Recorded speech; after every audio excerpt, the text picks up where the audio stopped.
창신동 봉제 골목 막다른 길, 거기서 내 인생의 마지막이라 생각했습니다. 그런데 그게 시작이었어요. 아직도 그날이 생생합니다. 1998년 동대문 시장에서 밀린 공인비를 받으러 갔다가 빈 주머니로 돌아오던 길이었어요. IMF 이후 중국산 옷들이 물밀듯 들어오면서 봉제 공장들은 하나둘 문을 닫았습니다.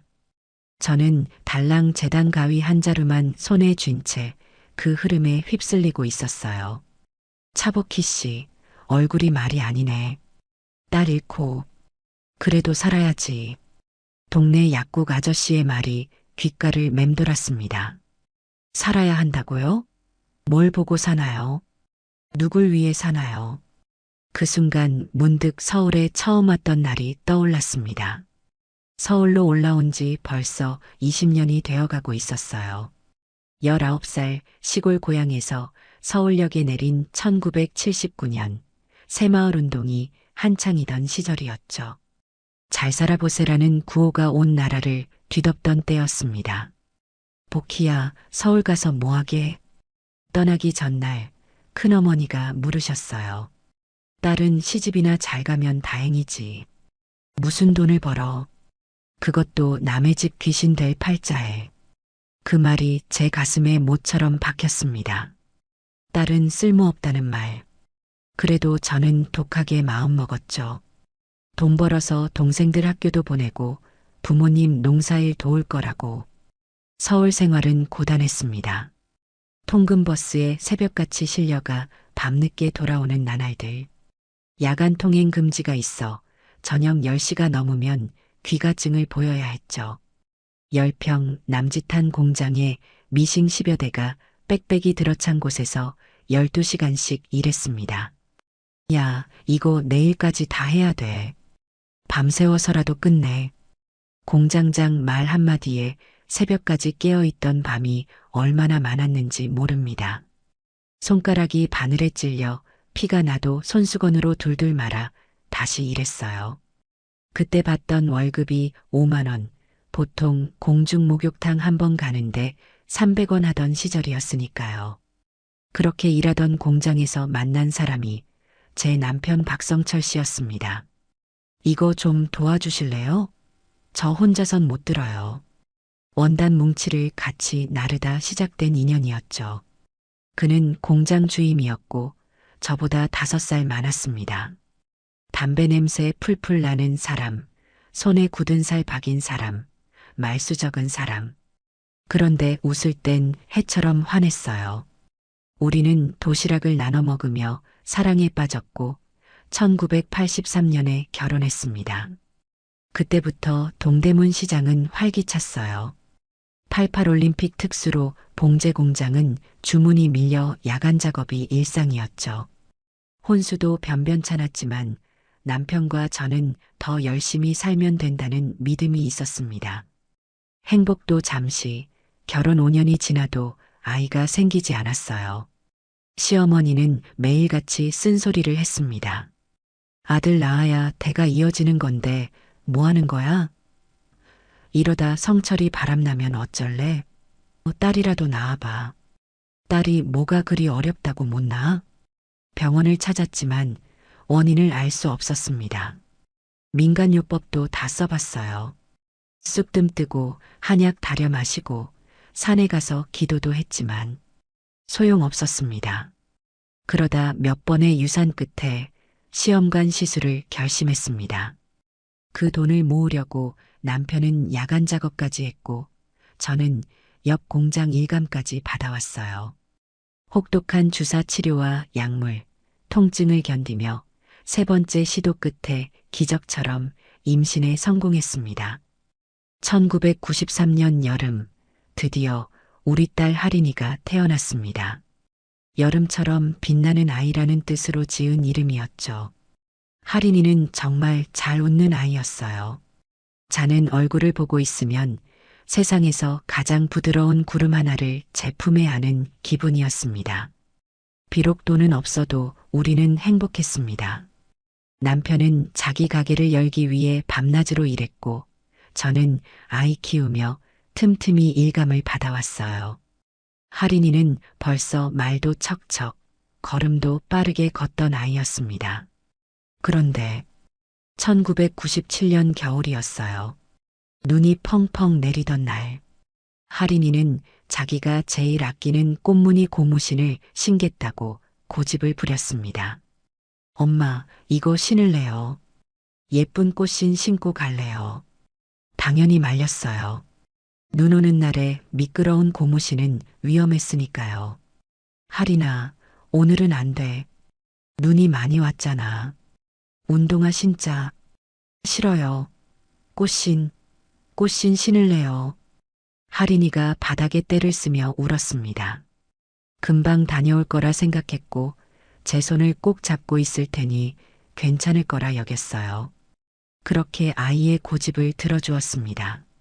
하린이는 꽃무늬 고무신을 신고 동네 슈퍼 가는 저를 따라 나섰다가 그만 골목 빙판길에서 제 손을 놓고 뛰어가다 미끄러져 머리를 찧었습니다. 순간 세상이 정지한 것 같았어요. 하린아, 하린아. 그날의 기억은 지금도 선명합니다. 하얀 눈 위에 번진 붉은 꽃잎 같은 핏자국. 얼음장처럼 차가워지던 작은 몸. 119가 올 때까지 입으로 숨을 불어넣던 제 입술. 그리고 병원에서 들은 이미 늦었습니다라는 말. 내가 고무신을 신기지 말았어야 했는데 밤마다 가슴을 쥐어뜯으며 후회했습니다. 내 잘못이었어요. 아이 고집을 꺾지 못한 내 잘못. 위험한 신발을 신게 한 내 잘못. 손을 꼭 잡고 있지 못한 내 잘못. 하린이는 그렇게 5살의 짧은 생을 마감했습니다.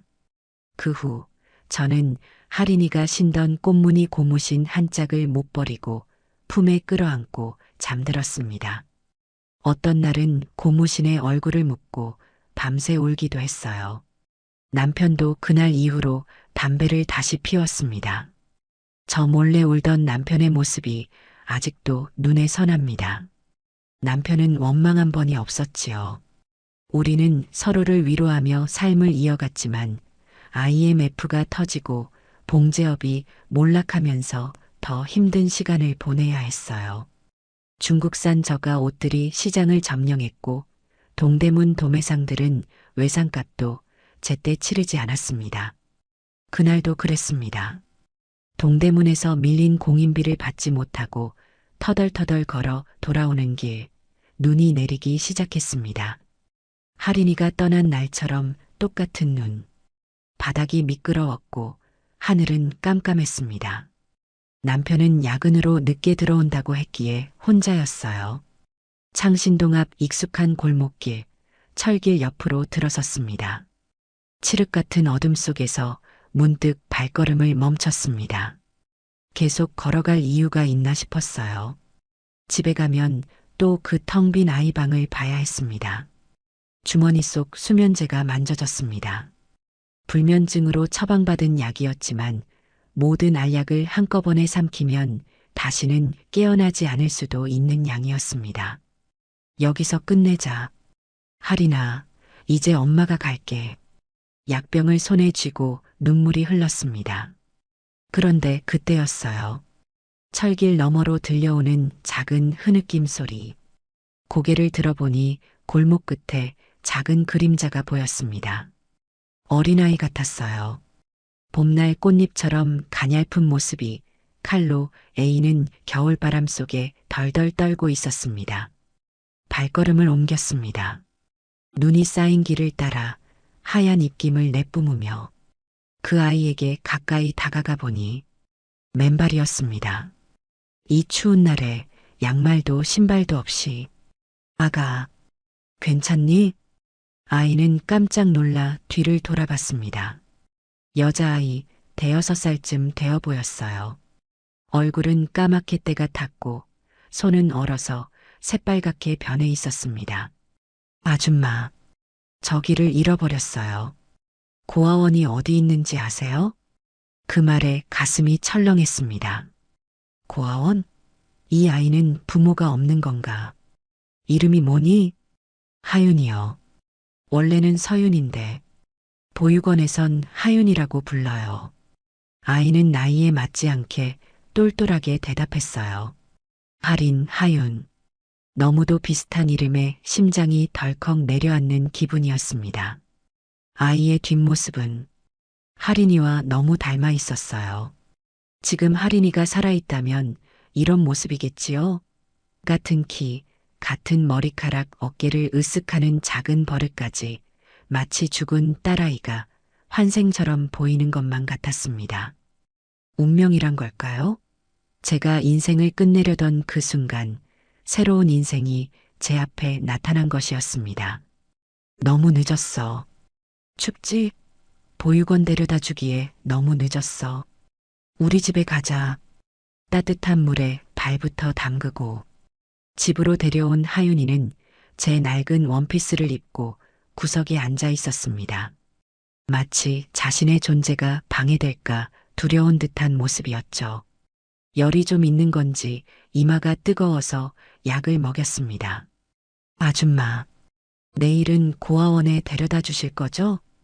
그 말에 가슴이 찡했습니다. 아이는 이미 알고 있었던 거예요. 하룻밤 재워주고 내일은 다시 원래 자리로 돌려보내질 거란 걸. 응, 내일. 데려다 줄게. 텔레비전에선 9시 뉴스가 흘러나오고 있었습니다. 정치 뉴스, 사건 사고, 그리고 또 IMF 이야기. 하윤이는 TV를 물끄러미 보다가 벽에 걸린 하린이 사진에 시선이 멈췄습니다. 저기 있는 아이는 누구예요? 우리 딸, 하린이. 어디 갔어요? 하늘나라. 하윤이는 아무 말 없이 고개를 끄덕였습니다. 어린 나이의 죽음이 무엇인지 아는 듯 했어요. 간신히 찾아낸 컵라면으로 저녁을 때웠습니다. 아이는 컵라면을 먹으며 가끔씩 제 얼굴을 훔쳐봤어요. 하린이처럼 음식을 먹는 모습이 너무 닮아 가슴이 아팠습니다. 다음 날 아침 아이가 말해준 대로 찾아간 보육원 앞. 행복한 희망의 집이라는 간판이 무색하게 건물은 낡고 음침했습니다. 쌓인 눈을 밟으며 들어가는데 하윤이는 제 손을 꼭 잡았습니다. 문을 두드리자 피곤해 보이는 복지사가 나왔습니다. 어제 저녁부터 찾았어요. 하윤이 또 나갔었군요. 또요? 네, 한 달에 한 번씩은 사라져요. 길 잃었다고 하는데 사실은 도망치는 거죠. 복지사의 말투에 뭔가 덧붙일 게 있는 듯 했습니다. 보육원 안으로 들어서자 아이들 10명 정도가 좁은 방에 모여 있었어요. 밥 먹는 아이, 숙제하는 아이, TV 보는 아이. 그런데 구석에 혼자 앉아 있는 건 하윤이었습니다. 왜 저 아이만 혼자예요? 복지사는 한숨을 쉬었습니다. 하윤이는 다른 아이들과 잘 어울리지 못해요. 고아원에 처음 왔을 때 잠시 서윤이라고 불렀는데 그게 진짜 이름인지도 확실치 않아요. 아이가 고아원에 적응하면서 자신을 하윤이라고 부르기 시작했어요. 직원들이 처음 부르던 이름으로 불러도 반응하지 않았고 결국 기록상으로도 하윤으로 바뀌었죠. 과거에 대해선 완전히 입을 다물어 버렸고요. 무슨 사연이 있나요? 1년 전에 인천 어느 공원 근처에서 발견됐대요. 버스를 타고 종점까지 왔다는 기록도 있는데 정확하진 않고요. 미아 신고가 있었는지 경찰에서 수소문했지만 찾는 사람이 없었어요. 이 아이에 대한 기록이 거의 없어 입양도 쉽지 않은 상태죠. 가슴이 철렁했습니다. 이 아이 실종 아동이었던 거예요. 아님 그냥 부모가 버린 걸까요? 복지사는 계속 말했습니다. 게다가 요새 IMF 이후로 지원금도 줄고 실은 아이들 제대로 돌보기 너무 힘들어요. 하윤이 같은 경우는 따돌림도 심해서 그 말에 하윤이를 다시 바라봤습니다. 창가에 홀로 앉아 무언가를 끄적이고 있었어요. 가까이 가보니 도화지에 그린 건 꽃무늬 신발이었습니다. 하린이가 신던 신발과 똑같은 모양이었습니다. 순간 마음이 흔들렸습니다. 어제 수면제병을 손에 쥐었던 저에게 이 아이가 나타났고 그 아이는 딸과 같은 나이, 비슷한 이름을 가졌으며 지금은 할인이가 좋아하던 같은 꽃무늬를 그리고 있었어요. 이 아이, 혹시 제가 데려가면 안 될까요? 복지사는 놀라 눈을 동그랗게 떴습니다. 입양하신다고요? 네, 그게 저희 딸이 하늘나라로 가고 제가 그 아이에게 가족이 되어줄 수 있을 것 같아요. 복지사는 잠시 생각에 잠기더니 말했습니다. 절차가 좀 복잡해요. 입양 심사도 까다롭고 경제적 능력도 증명해야 하고요. 해볼게요. 제가 재단사라 손재주는 있어요. 작은 가게라도 열어서 그 아이랑 살아볼게요. 그날부터 입양 절차는 시작되었습니다. 서류 작성, 면접, 재정 상태 검토, 심리평가. 6개월이 넘게 걸렸어요. 그동안 하윤이와는 매주 만났습니다. 남편도 하윤이를 만날 때마다 함께 와서 좋아하는 모습을 보였어요. 처음엔 어색했지만 점점 가까워졌어요. 하윤이는 봉제하는 저를 물끄러미 바라보곤 했습니다. 이모, 어떻게 바느질을 그렇게 잘해요? 오래 했으니까.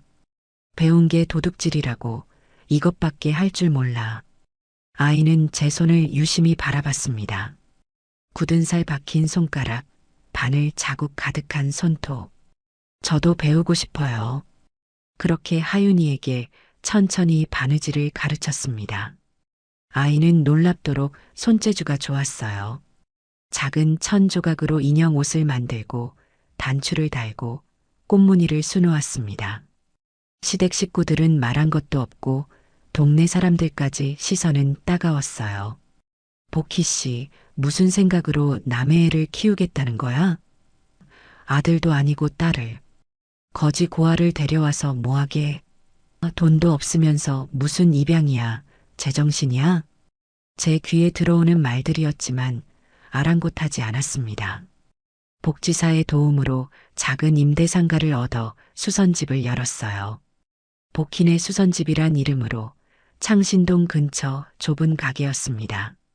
그리고 마침내 입양이 허가되었습니다. 하윤이가 제 집에 완전히 오는 날, 아이는 작은 보따리 하나만 들고 왔어요. 낡은 옷 몇 벌, 연필과 스케치북, 그리고 낡은 꽃무늬 양말. 집에 들어서자마자 하윤이는 이상하게도 제 다락방으로 향했습니다. 그리고 제가 숨겨둔 할인이의 물건들 상자를 발견했어요. 그 중에서 꽃무늬 고무신을 집어들고 물었습니다.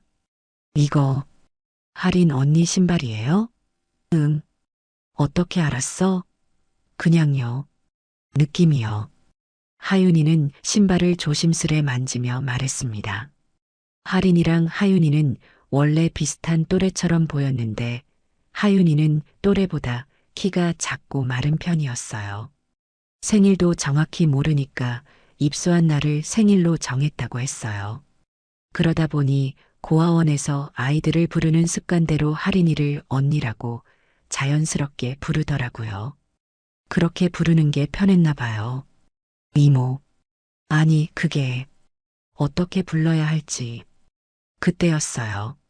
하윤이가 처음으로 저를 엄마라고 부른 날이에요. 엄마, 이거 나중에 저도 만들 수 있을까요? 그 순간 딸아이가 하늘나라로 간 시간부터 멈춰있던 저의 심장이 다시 뛰기 시작했습니다.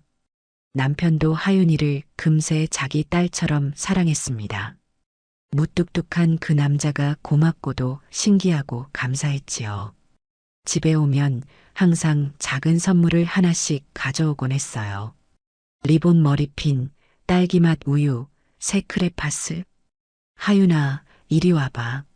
아빠가 뭐 사왔게. 처음엔 낯설어하던 하윤이도 점점 남편을 따랐습니다. 셋이서 처음으로 놀이공원에 갔던 날, 하윤이는 남편의 목에 엎여 까르르 웃었어요. 그 모습을 보며 저는 다시 가족이 된 것 같아 행복했습니다.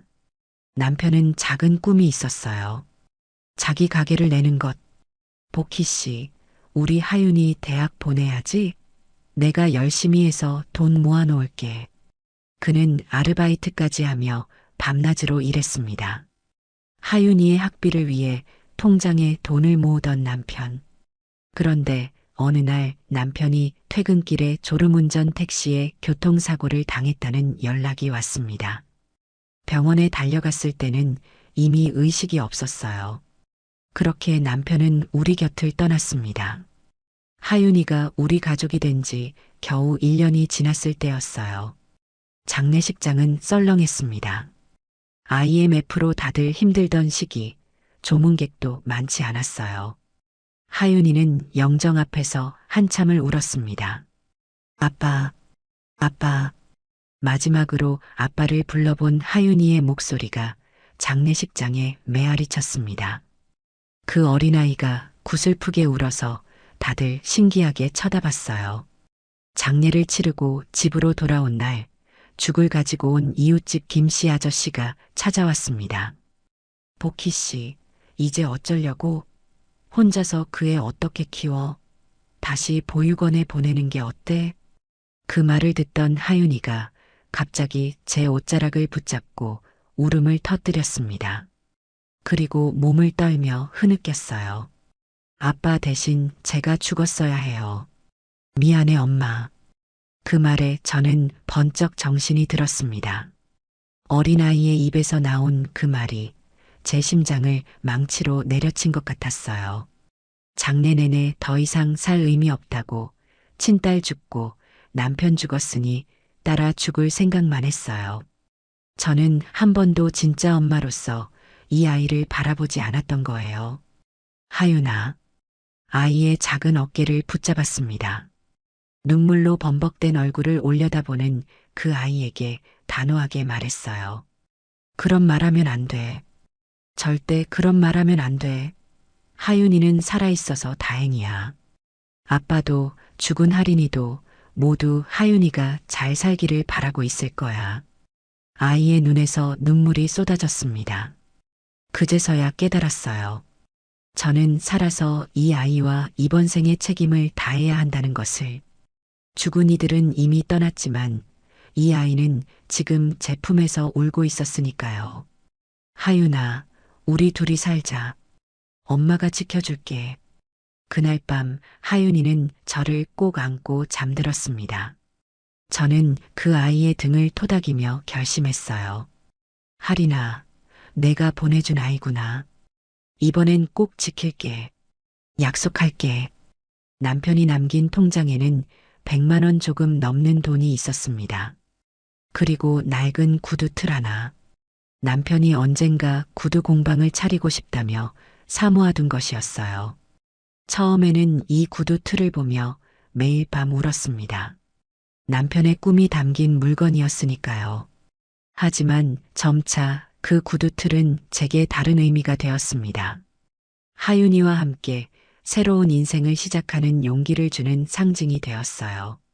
남편이 남긴 작은 꿈처럼 저도 하윤이와 함께 새로운 꿈을 만들어가기로 했습니다. 장례가 끝난 어느 날 그 구두 틀을 하윤이에게 보여주었어요. 이건 내 아빠가 남긴 거란다. 언젠가 너와 함께 이 틀로 예쁜 구두를 만들어 볼까? 하윤이는 조심스레 구두 틀을 만지며 고개를 끄덕였죠. 시간은 참 빠르게 흘렀습니다. 하윤이가 고등학교를 졸업할 무렵이었어요. 아이는 어느새 19살이 되었죠. 쑥쑥 자라 이제는 제 키를 훌쩍 넘었어요. 작은 수선집은 그럭저럭 돌아갔습니다. 창신동 인근 봉제 공장들이 하나둘 문을 닫는 동안에도 우리 수선집만큼은 근근히 버텼어요. 수선 손님들이 줄었지만 동네 사람들이 꾸준히 찾아주셨거든요. 복희 씨, 이 바지 좀 줄여주게. 우리 딸 원피스 단추 좀 달아줘. 이거 어떻게 못 고쳐? 맨날 잘 고쳐주잖아. 서비스업은 늘 관계가 중요했습니다. 손님들의 이름과 얼굴을 기억하고 조금이라도 더 정성을 들이면 그분들이 다시 찾아와 주셨어요. 하윤이는 조용하지만 손재주가 좋은 아이였습니다. 학교에서 돌아오면 숙제를 마치고 밤늦게까지 저를 도왔어요. 단추 달기, 지퍼 교체, 심지어 작은 바느질까지.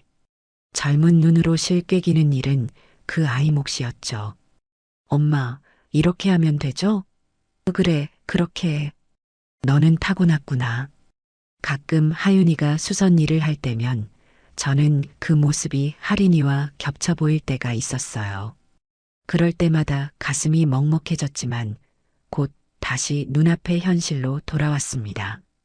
이제는 하윤이가 제 딸이니까요. 하윤이의 대학 진학이 현실로 다가왔습니다.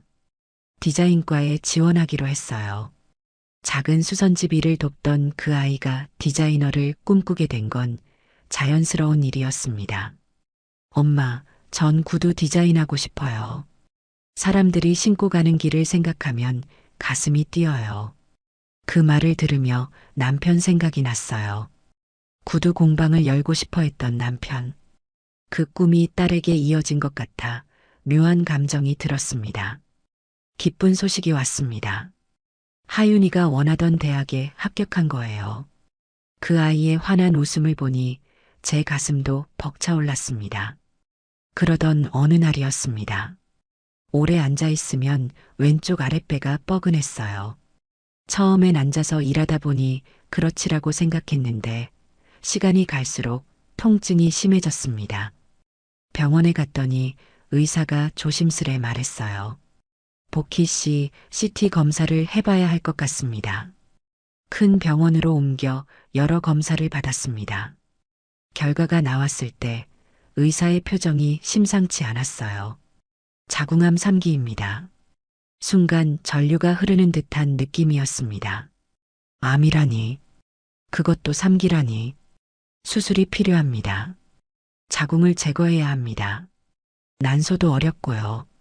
방사선 치료와 항암 치료도 병행해야 할 거예요.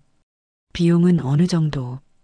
의사의 말에 정신을 가다듬고 조심스럽게 물었습니다. 그가 조용히 고개를 끄덕이더니 차트를 넘기며 말했어요.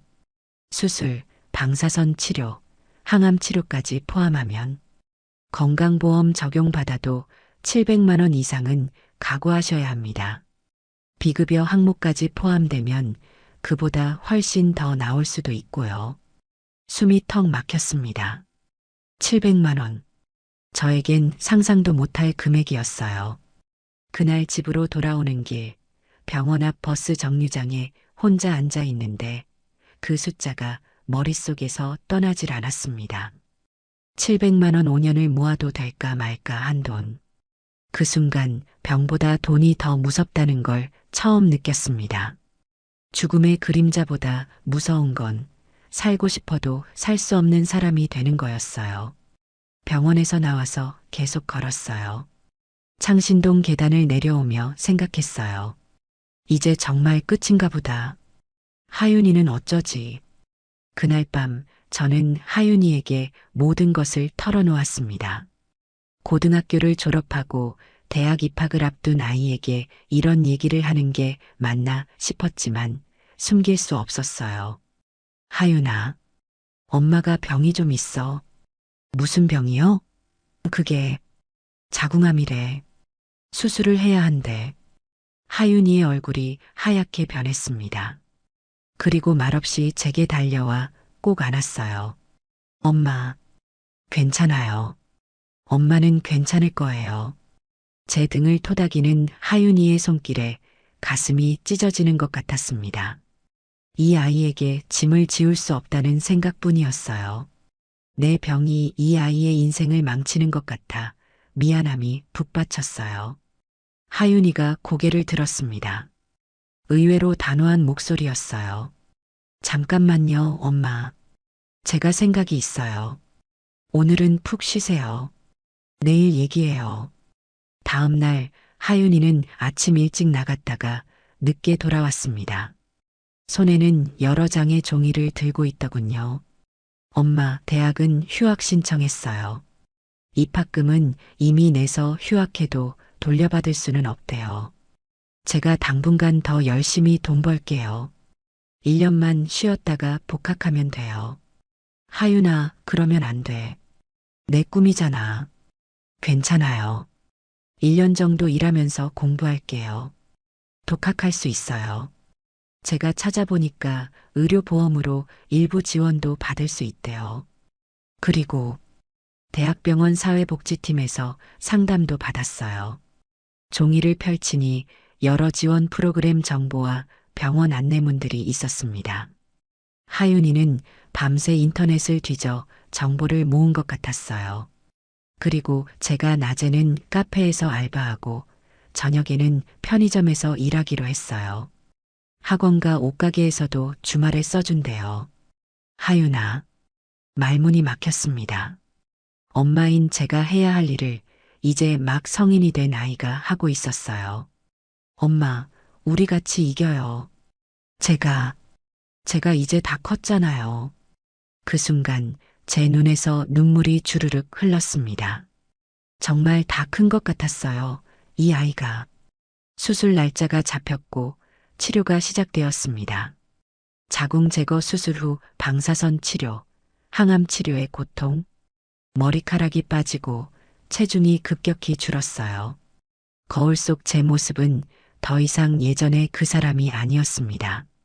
난 이제 여자도 아니고 엄마도 아닌 건가. 병원 복도에서 그런 생각이 들 때면 하윤이가 손을 꼭 잡아주곤 했습니다. 엄마, 조금만 더 힘내요. 꼭 나아질 거예요. 하윤이는 약속대로 세 군데를 뛰어다니며 일했습니다. 밤에 들어오면 지친 기색이 역력했지만 오히려 저를 위로했어요. 오늘은 손님이 많았어요. 팁도 받았어요. 과외도 한 명 구했어요. 영어 과외요. 시급이 괜찮아요. 그렇게 버티던 어느 날 하윤이가 편의점 야간 근무를 마치고 집으로 돌아오던 중 계단에서 미끄러지는 사고가 있었습니다. 비가 내리던 밤 피곤한 몸으로 서둘러 오다가 발을 헛디딘 거예요. 엄마, 괜찮아요. 그냥 좀 삐었어요. 그렇게 말했지만 다음 날 병원에 가보니 심각했습니다. 무릎 연골이 찢어졌고 인대도 손상되었어요. 즉시 수술을 받아야 했습니다. 이 정도면 재활 치료를 길게 받으셔야 합니다. 최소 6개월, 아마 1년은 걸릴 겁니다. 의사의 말을 듣는 순간 제 심장이 무너져 내렸습니다. 자식을 위해 살아야 하는데 제가 아픈 것도 모자라 이제 하윤이까지. 하윤아, 미안해.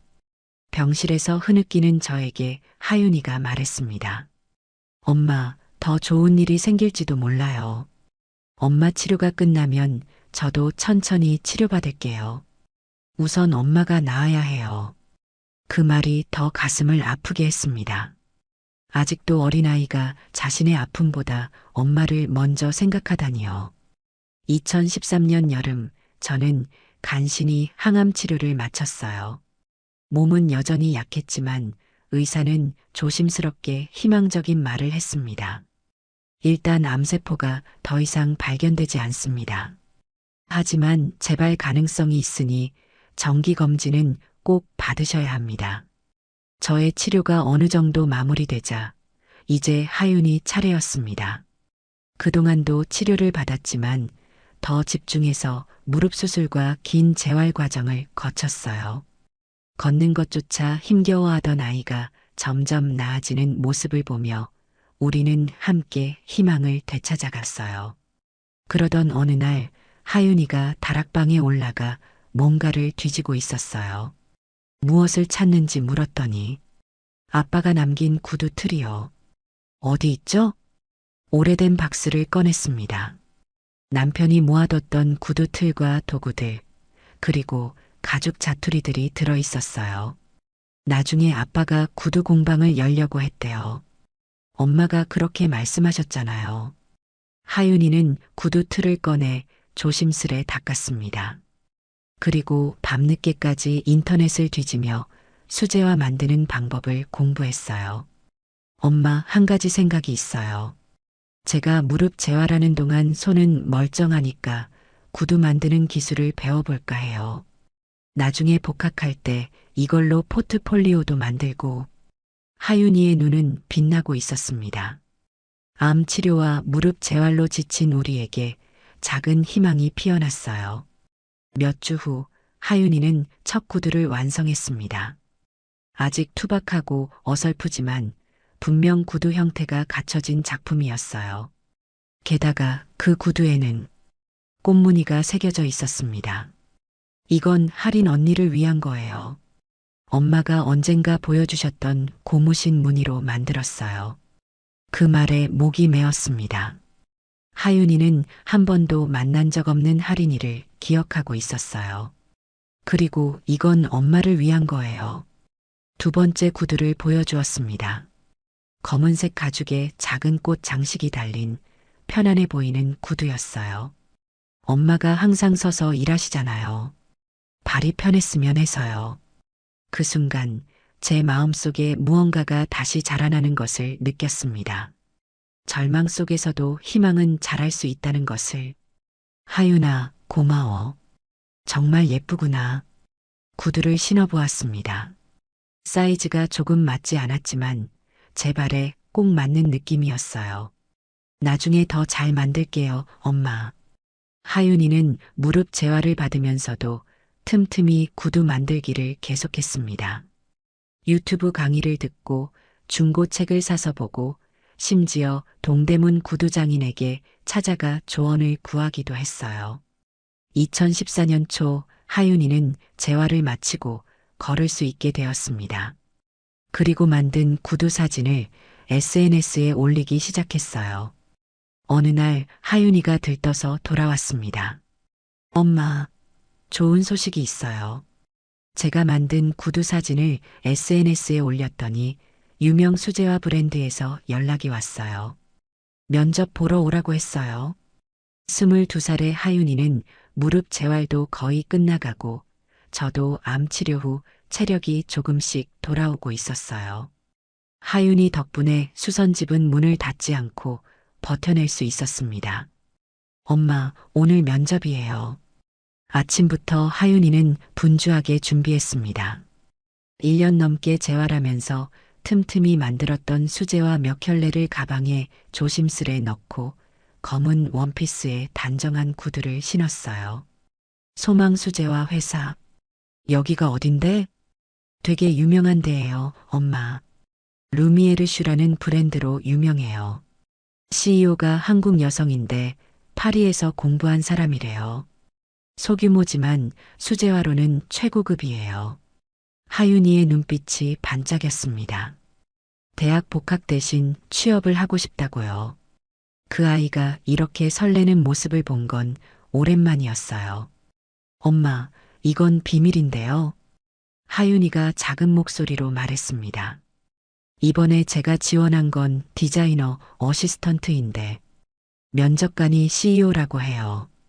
보통은 부서장이 보는데 제가 올린 SNS 사진을 CEO가 직접 보고 연락했대요. 그래, 대단하구나, 우리 딸.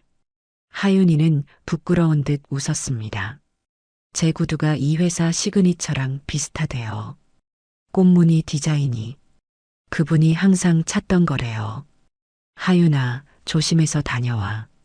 소망 수제화 본사는 강남에 있었습니다.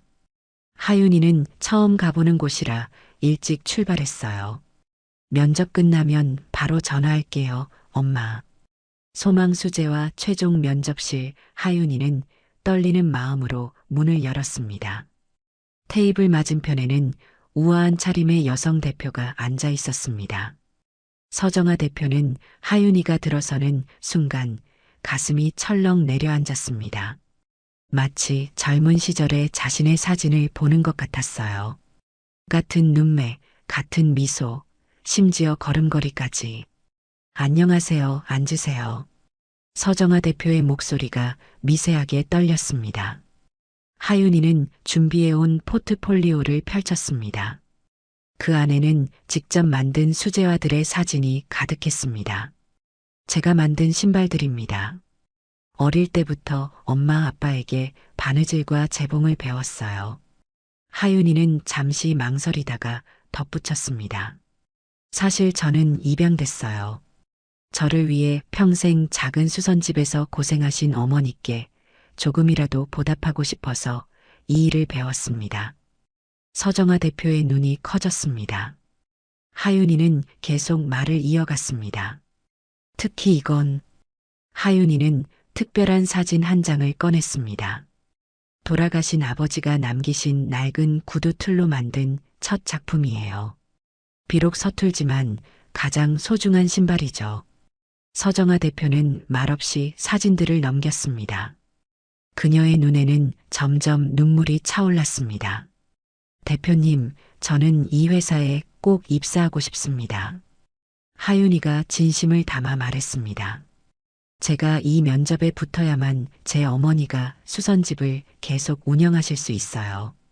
어머니께서 현재 항암 치료 중이신데 병원비와 가게 운영을 모두 감당하기가 너무 어려운 상황입니다.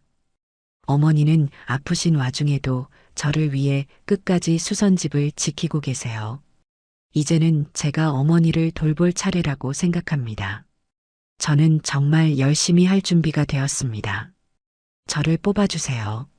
하윤이는 조심스럽게 발을 움직였고 검은 구두 위로 살색 스타킹을 통해 그녀의 발등이 더욱 드러났습니다. 그곳에는 꽤 큰 초승달 모양의 점이 선명했습니다. 서정아 대표는 그 순간 숨을 들이켰습니다. 그녀의 손이 떨리기 시작했습니다. 그 점은 서정아 대표가 떨리는 목소리로 말했습니다. 서정아 대표의 마음속에서는 과거의 기억이 파도처럼 밀려왔습니다.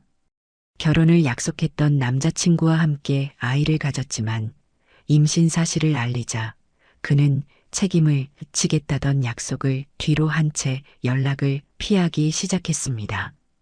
홀로 남겨진 그녀는 부모님의 반대에도 불구하고 아이를 낳기로 결심했습니다. 출산 후 서정아는 낮에는 아르바이트를 하고 밤에는 학원에 다니며 어렵게 아이를 키웠습니다. 그날은 크리스마스 시즌, 백화점에서 일하던 서정아는 어쩔 수 없이 딸 서윤이를 데리고 출근했습니다. 신발 매장에서 일하는 동안 잠시 아이의 손을 놓친 사이 인파 속에서 아이가 사라졌습니다. 미친 듯이 백화점을 뛰어다녔고 경찰에 신고하고 포스터를 붙이고 제보도 했습니다. 몇 달 동안 잠도 제대로 자지 못하고 아이를 찾아 헤맸습니다. 하지만 아무리 찾아도 딸은 나타나지 않았습니다. 유일하게 기억하는 단서는 딸의 발등에 있던 큰 초승달 모양의 점뿐이었습니다. 세월이 흐르고 서정아는 신발 디자인으로 성공했지만 딸을 향한 그리움과 죄책감은 날이 갈수록 커졌습니다. 그래서 성공한 후에도 계속해서 전국의 고아원과 입양기관을 찾아다녔고 실종아동 찾기 캠페인에도 큰 후원을 했습니다. 그리고 지금 17년이 지나 그녀의 앞에 나타난 하윤이의 발등에서 그 익숙한 초승달점을 발견한 것입니다. 하윤 씨, 혹시 친부모에 대해 알고 싶은 마음은 없나요? 서정아 대표가 간신히 말을 이었습니다. 하윤이는 진지한 표정으로 대답했습니다. 어릴 때는 많이 궁금했어요. 하지만 지금은 저를 키워주신 부모님이 제 진짜 부모님이라고 생각해요. 그래도 만약 기회가 된다면 제가 왜 버려졌는지는 듣고 싶긴 해요. 서정아 대표는 더 이상 감정을 억누를 수 없었습니다. 하윤 씨는 버려진 게 아니에요. 친어머니는 하윤 씨를 찾기 위해 17년을 기다렸어요. 면접 실은 순간 침묵에 잠겼습니다. 하윤이는 혼란스러운 표정으로 서정아 대표를 바라보았습니다. 무슨 말씀이신지. 하윤 씨, 나는 하윤 씨의 친어머니일지도 몰라요. 서정아 대표의 목소리가 떨렸습니다. 내 딸도 발등에 똑같은 큰 초승달점이 있었어요. 하윤이는 말을 잇지 못했습니다. 그녀의 머릿속에는 수많은 생각이 뒤엉켰습니다. 그녀를 사랑으로 키워준 어머니와 지금 눈앞에 있는 친어머니. 그날 오후 2시쯤 전화가 왔습니다. 하윤이의 목소리가 떨렸어요. 엄마, 엄마, 지금 회사로 와주실 수 있어요? 뭔가 말로 설명하기 어려운 일이 생겼어요. 무슨 일이야? 떨어진 거야? 아니요. 그게 그냥 와주세요. 제발이요. 가슴이 쿵쾅거렸습니다. 서둘러 옷을 갈아입고 강남으로 향했어요. 한 번도 가보지 않은 강남. 지하철을 타고 한참을 가야 했습니다. 소망수제와 본사는 깔끔한 빌딩 4층에 있었어요. 리셉션에서 하윤이를 찾는다고 하자 안내를 받아 회의실로 들어갔습니다. 그곳엔 하윤이와 중년 여성 한 명이 앉아 있었어요. 세련된 정장 차림의 여성은 저를 보자마자 일어났습니다. 그녀의 눈에는 눈물이 맺혀 있었어요. 복희 씨, 맞으신가요? 네, 그런데요. 누구시죠? 여성은 떨리는 손으로 명함을 내밀었습니다. 소망수재화 대표 서정아. 제 이름은 서정아입니다. 하윤이. 아니, 서윤이는 제 딸입니다. 순간 천둥이 내리친 것 같았습니다. 서윤이라고요? 그때 보육원에서 들었던 본명일지도 모른다던 서윤이? 이 여자가 친어머니? 무슨 말씀이신지. 서정아 대표는 떨리는 목소리로 이야기를 시작했습니다. 17년 전 겨울이었어요. 제 딸 서윤이를 백화점 신발 매장에 데리고 갔었습니다. 크리스마스 시즌이라 사람이 너무 많았어요. 잠깐 손을 놓쳤는데 그녀는 말을 잇지 못하고 눈물을 훔쳤습니다. 그날 이후로 아이를 못 찾았어요. 모든 방법을 동원했지만 그 시절엔 CCTV도 별로 없었고 DNA 검사도 지금처럼 쉽지 않았어요. 서정아 대표는 잠시 숨을 고르더니 계속 말을 이었습니다. 딸아이가 신던 신발이 꽃무늬 구두였어요. 제가 직접 디자인한 거였죠. 그래서 그 아이를 잃고 나서 매년 그 꽃무늬를 넣은 수제화를 만들었어요.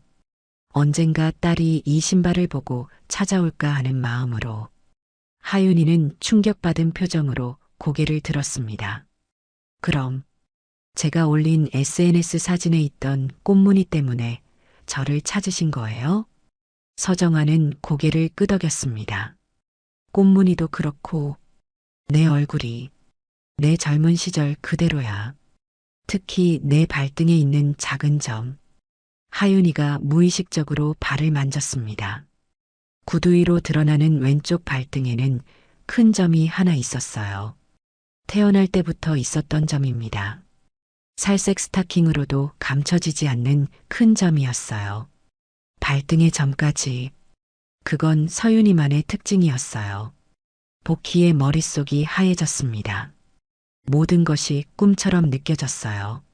하지만 하윤이는 16년 전에 보육원에서. 서정아가 말을 이었습니다. 아마도 서윤이가 백화점에서 실종된 후 누군가에게 발견되었던 것 같아요. 인천에서 발견되었다고 지금 들었어요. 인천까지 갔을 줄이야. 백화점 인근을 다 찾았는데 그러다 보육원에 맡겨졌을 거예요. 아이의 이름을 바꾸고. 그래서 저는 찾을 수 없었던 거죠. 하윤이는 혼란스러운 표정으로 저를 바라봤습니다. 엄마, 저는 어떻게 해야 하죠? 제 가슴이 찢어질 것 같았습니다. 16년 동안 내 딸로 키웠는데 이제 와서 친엄마가 나타나다니. 제 딸을 빼앗긴다는 생각에 숨이 막혔어요. 혹시 DNA 검사를 해볼 수 있을까요? 서정아의 제안에 저도 고개를 끄덕였습니다. 이왕 이렇게 된 거 진실은 알아야겠다는 생각이 들었어요. DNA 검사 결과가 나오기까지 이틀이 걸렸습니다. 그 이틀 동안 하윤이는 거의 말을 하지 않았어요. 밤에 제 방문 앞에서 서성이다 그냥 돌아가는 모습을 봤습니다. 저도 잠을 이룰 수 없었어요. 결과가 나온 날, 우리 셋은 다시 소망수재와 회의실에 앉았습니다. 의사가 보낸 봉투를 서정아가 천천히 열었습니다. 친자 확인 일치 99.9%. 그녀의 목소리가 흔들렸습니다. 진실이 확인된 순간 서정아는 참았던 울음을 터뜨렸어요. 서윤아, 정말 내가 맞구나. 내 딸, 하윤이. 아니, 서윤이는 충격받은 표정으로 움직이지 않았습니다. 제가 토닥여 주어도 반응이 없었어요. 하윤아, 엄마. 마침내 하윤이가 입을 열었습니다. 저는 박하윤이에요. 차복희 엄마의 딸이고요. 서정아가 놀란 표정으로 고개를 들었어요. 친엄마를 만나서 정말 말로 표현할 수 없이 좋아요. 친엄마를 만나다니. 믿기지 않아요. 하지만 저를 키워주신 분도 제 엄마예요. 저는 두 분 다 제 엄마라고 생각해요. 그 말에 저와 서정아는 동시에 눈물을 흘렸습니다. 서정아가 제 손을 잡았습니다. 복희 씨, 제 딸을 곱게 키워주셔서 정말 감사합니다. 어떻게 감사의 말씀을. 감정이 북받쳐 말을 잇지 못하는 서정아를 보며 제 마음도 복잡했습니다. 한편으론 하윤이를 잃을까 두렵고 다른 한편으론 친엄마를 찾은 하윤이가 기뻤어요. 서윤이를, 아니 하윤이를 소중히 키워주셔서 감사합니다. 제가 못해준 것을 다 해주셨네요. 서정아는 손수건으로 눈물을 닦았습니다. 앞으로 어떻게 하면 좋을까요? 하윤이가 원하는 대로 하고 싶습니다. 하윤이가 고개를 들었습니다. 저는 정말 죄송합니다만 두 어머님 모두 제게는 소중한 어머니이십니다. 한 분도 포기할 수 없는 마음에 밤마다 고민했습니다. 신뢰가 될지 모르겠으나 가능하시다면 저희가 함께 가족으로 지낼 수 있는 방법은 없을까요? 어머님들의 희생과 사랑이 있었기에 제가 지금 여기 있을 수 있었습니다. 부디 제 마음을 헤아려 주시고 이해해 주시면 정말 감사하겠습니다. 서정아와 제가 동시에 놀란 표정을 지었습니다. 제 생각인데요. 복희 엄마는 제 평생의 엄마예요. 절 키워주시고 가르쳐 주셨어요. 서정아 엄마는 제가 이제 막 알게 된 엄마지만 절 낳아주시고 오랜 시간 마음 아파하며 절 찾아주셨어요. 저한테는 두 분 다 소중해요. 서정아가 고개를 끄덕였습니다. 하윤아, 내가 원하는 대로 하자. 난 그저 내가 행복했으면 좋겠구나. 그리고 저를 향해 말했습니다. 복희 씨, 지금은 많이 혼란스러우실 거예요. 저도 마찬가지고요. 하지만 하윤이를 위해서 천천히 생각해봐요.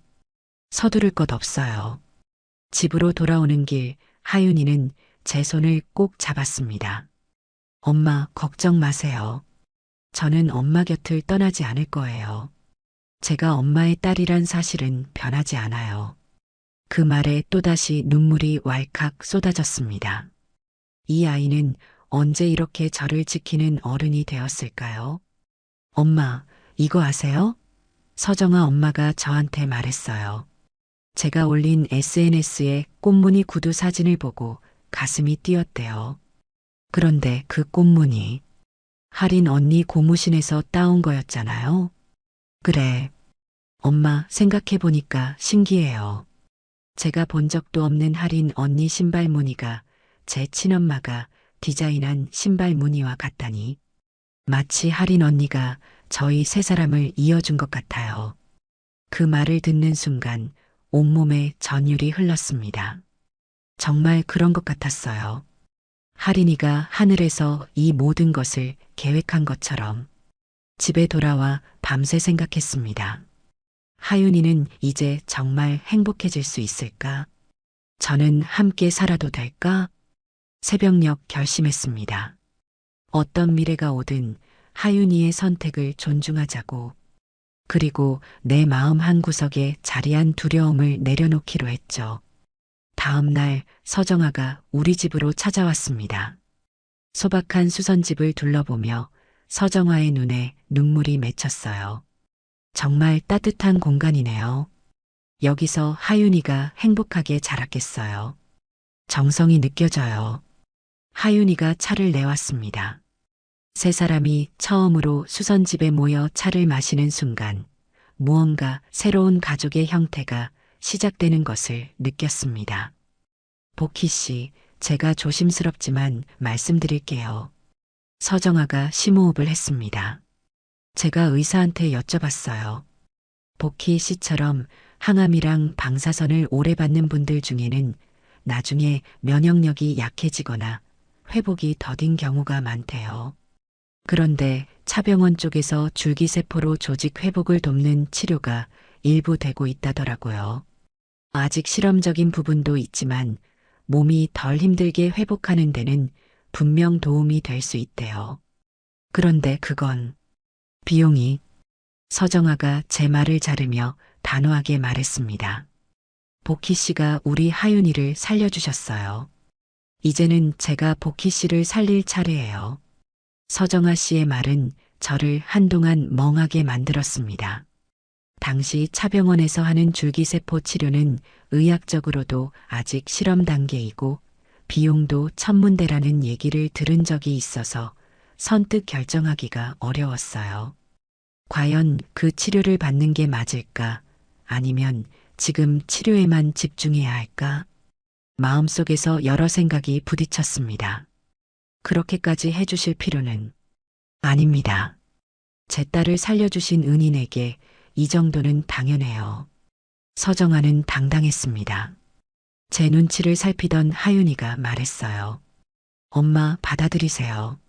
저도 그게 좋을 것 같아요. 밤새 생각했습니다. 서정아의 제안을 받아들이면 너무 염치가 없지만 하윤이를 위해 그리고 제 자신을 위해서라도 살아야 했습니다. 다음 날 서정아에게 전화했어요. 치료 받아볼게요. 고맙습니다. 결국 저는 차병원에서 줄기세포 기반의 회복 치료를 시작하게 되었습니다. 서정아 씨가 직접 의료진과 상담 일정을 잡아주었고 치료에 드는 비용도 본인이 모두 감당하겠다고 말했을 때는 말문이 막혔습니다. 그 순간만큼은 고마움보다 미안함이 더 크게 밀려왔습니다. 처음엔 눈치가 보였지만 서정아는 항상 웃으며 말했고 제 딸을 살려주신 분이에요. 이건 당연한 거예요. 저는 부모님께 받은 유산도 많아요. 걱정 마세요. 라며 오히려 유쾌하게 말했어요. 줄기세포 기반의 회복 치료는 생각보다 쉽지 않았습니다. 치료 과정은 고되었고 몸도 많이 지쳤지만 이상하게도 이전보다 회복 속도가 빨랐습니다. 손상된 조직이 서서히 회복되는 느낌이 들었고 의료진도 제 반응에 놀라워하며 조심스럽게 긍정적인 반응을 보였어요. 한편 하윤이는 소망 수제화에서 일하기 시작했어요. 인턴으로 시작했지만 그 아이의 타고난 감각과 손재주는 금방 빛을 발했습니다. 하윤아, 너의 디자인은 정말 특별해. 나도 생각지 못한 방향이야. 서정아는 하윤이의 재능을 진심으로 인정했고 적극적으로 지원했어요. 하윤이는 회사에 나가면서도 저를 소홀히 하지 않았습니다. 엄마, 오늘은 어떠세요? 아침에 약 드셨어요? 매일 아침 출근 전 병원에 데려다 주고 퇴근 후에는 꼭 함께 식사를 했습니다. 점차 서정아와도 가까워졌어요. 그녀는 자신의 딸을 찾기 위해 17년 동안 얼마나 고생했는지 그 과정에서 어떻게 수제화 회사를 일구었는지 들려주었습니다. 딸을 잃고 나서 그 아이가 신던 신발 디자인으로 브랜드를 시작했어요. 매년 같은 꽃무늬를 넣은 신발을 만들었죠. 언젠가 그 신발을 보고 내 딸이 찾아올까 하는 바람으로요. 서정아의 이야기를 들으며 하린이를 잃은 제 슬픔과 얼마나 닮아 있는지 느꼈습니다. 우리는 각자의 방식으로 잃어버린 딸을 그리워했던 거예요.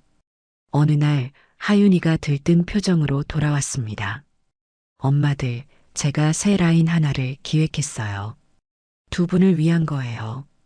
그것이 바로 하하 브랜드의 시작이었습니다. 하린과 하윤의 이름을 따서 만든 브랜드. 첫 제품은 꽃무늬 고무신에서 영감을 받은 현대적인 수제화였어요. 이 구두에는 두 엄마의 이름을 새겼어요.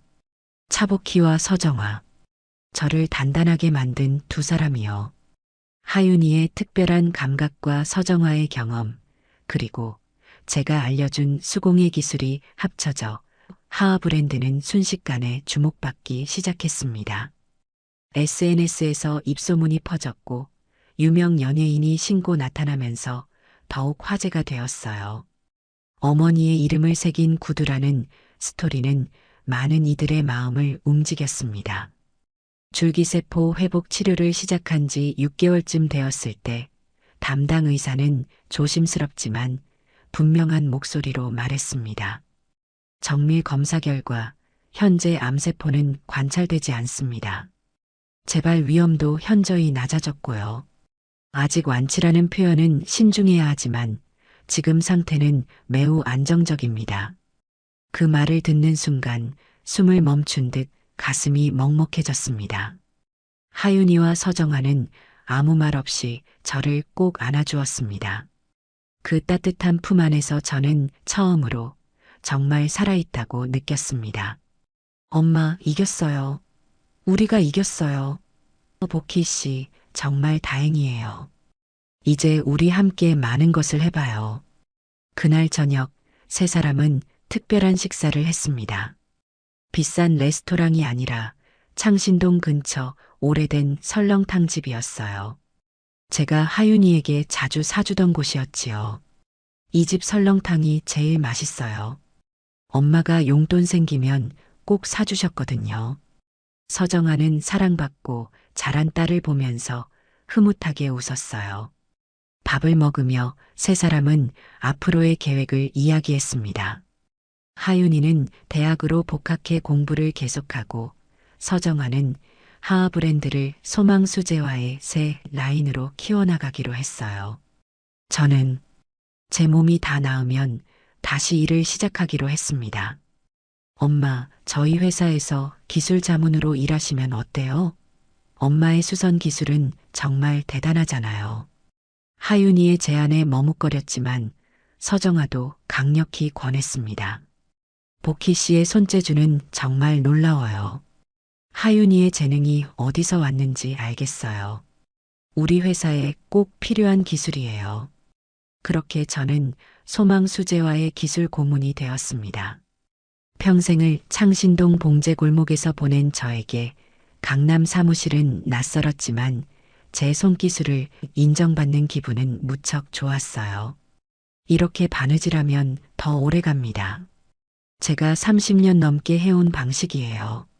젊은 디자이너들이 제 말을 경청하는 모습에 뿌듯했습니다. 어느 날 서정아가 제안했어요. 보키 씨, 하윤이, 우리 같이 제주도 갈래요? 해외여행은 준비가 필요하니 우선 제주도부터 다녀와요. 저는 망설였습니다. 저는 가본 적이 없어요. 여행 같은 건. 그래서 더 가봐야죠. 하윤이도 받아본 적 없다면서요? 그렇게 우리 세 사람은 처음으로 제주도 여행을 떠났습니다. 푸른 바다를 처음 본 하윤이의 눈빛은 영원히 잊지 못할 거예요. 엄마들, 저기 봐요. 바다가 끝없이 펼쳐져 있어요. 서정아가 카메라를 꺼내 셀카봉에 달았습니다. 우리 셋 함께 사진 찍어요. 세 사람의 바다를 배경으로 한 첫 가족 사진. 각자 다른 인생을 살아온 우리가 이렇게 한자리에 모였다는 게 신기했습니다. 여행에서 돌아온 후 하하 브랜드는 더욱 성장했습니다. 하윤이의 디자인은 세대를 잇는 신발이라는 컨셉으로 국내외에서 인정받았어요. 엄마, 우리 파리 패션 위크에 초대받았어요. 거기서 하하 컬렉션을 선보일 수 있대요. 서정아는 환호했고 저도 덩달아 기뻤습니다. 우리 딸이 해냈구나. 하윤이는 웃으며 말했습니다. 제가 아니에요. 우리가 해냈어요. 할인 언니가 남긴 꽃무늬, 복희 엄마의 손기술, 정화 엄마의 경험. 이 모든 것이 합쳐져서 만들어진 거예요.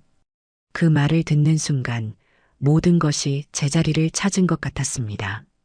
우리 셋의 상처가 하나의 아름다운 이야기로 완성되는 순간이었어요. 그날 밤 제 침대 옆 서랍에서 할인이의 사진을 꺼냈습니다. 해맑게 웃고 있는 4살 아이. 할인아, 내가 보내준 선물이구나. 너의 꽃신이 세 사람을 연결했어. 처음으로 할인이에게 미안하지 않은 마음으로 이야기할 수 있었습니다. 더 이상 죄책감도 그리움의 아픔도 없었어요. 그저 고마움만 가득했습니다. 다음에 우리는 강남의 새 집으로 이사했습니다. 서정아가 구입한 넓은 아파트. 처음엔 거절했지만 하윤이와 서정아가 함께 설득했어요. 이제 우리는 한 가족이에요. 같이 살아요. 3개의 방이 있는 집. 각자의 공간이 있으면서도 함께하는 가족. 제 방에는 할인이의 사진과 하윤이의 사진과 남편과 결혼식 사진 그리고 고무신을 두었고 하윤이의 방에는 그 아이가 만든 첫 구두가 장식되어 있었습니다. 서정아는 서재에 17년간 딸을 찾던 자료들을 정리해 보관했어요. 세 사람의 상처와 그리움이 모여 만든 집. 그곳에서 우리는 새로운 가족의 형태를 만들어 갔습니다. 엄마들, 오늘은 제가 요리할게요. 2분 다 쉬세요. 하윤이의 목소리가 집안에 울려 퍼질 때마다 저는 마음속으로 생각했습니다. 나 정말 잘 살아왔구나. 이 모든 고통과 눈물이 결국 이런 행복으로 만들어지다니 정말 감사합니다. 2025년 봄 저는 어느덧 65이 되었습니다. 하윤이는 이제는 하하 브랜드의 수석 디자이너이자 공동 CEO가 되었어요. 서정아는 경영 일선에서 물러나 자문 역할만 하고 있고요. 어느 날 하윤이가 들뜬 표정으로 집에 돌아왔습니다. 엄마들, 좋은 소식이 있어요. 서울생활사 박물관에서 연락이 왔어요. 하하 브랜드 스토리를 특별전으로 열자고 해요. 서정아와 저는 놀라서 서로를 바라봤습니다. 우리 이야기가 전시된다고? 사람들이 그걸 보고 싶어 한다고? 하윤이는 신나게 설명했어요. 꽃무늬 고무신부터 시작해서 2분의 이야기, 그리고 우리가 만난 과정까지 새 여인의 구두 이야기라는 주제로 전시회를 열 거래요. 그렇게 서울생활사 박물관의 하하 꽃신의 여정 특별전이 열렸습니다. 첫날 우리 세 사람은 함께 전시장을 찾았어요. 입구에는 할인이의 꽃무늬 고무신과 하윤이가 처음 만든 구두가 나란히 전시되어 있었습니다. 그 옆으로는 새 여성의 이야기라는 제목 아래 저희 가족 사진과 짧은 설명이 있었어요.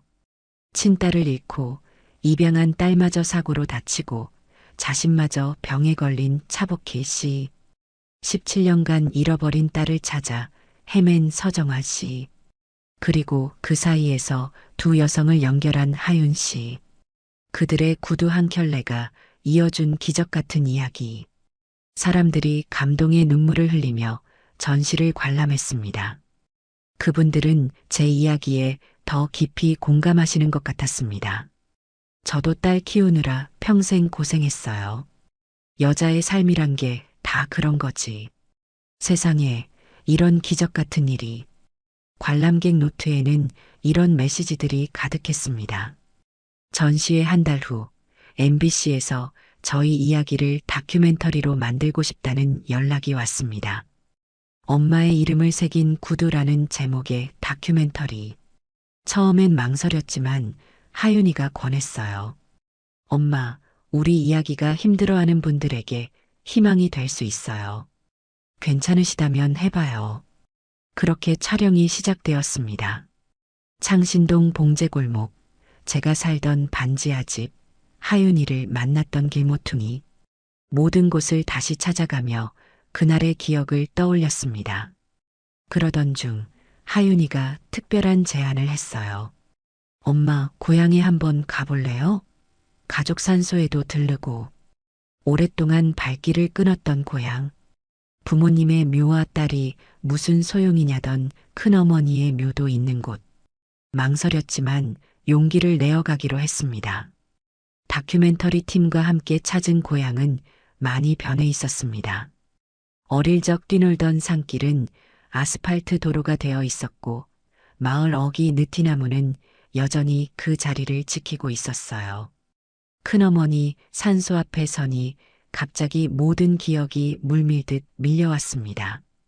딸은 쓸모없다던 그 말, 서러웠던 어린 시절, 그리고 독하게 서울로 떠나던 날, 무릎을 꿇고 조용히 묵념하며 말했습니다.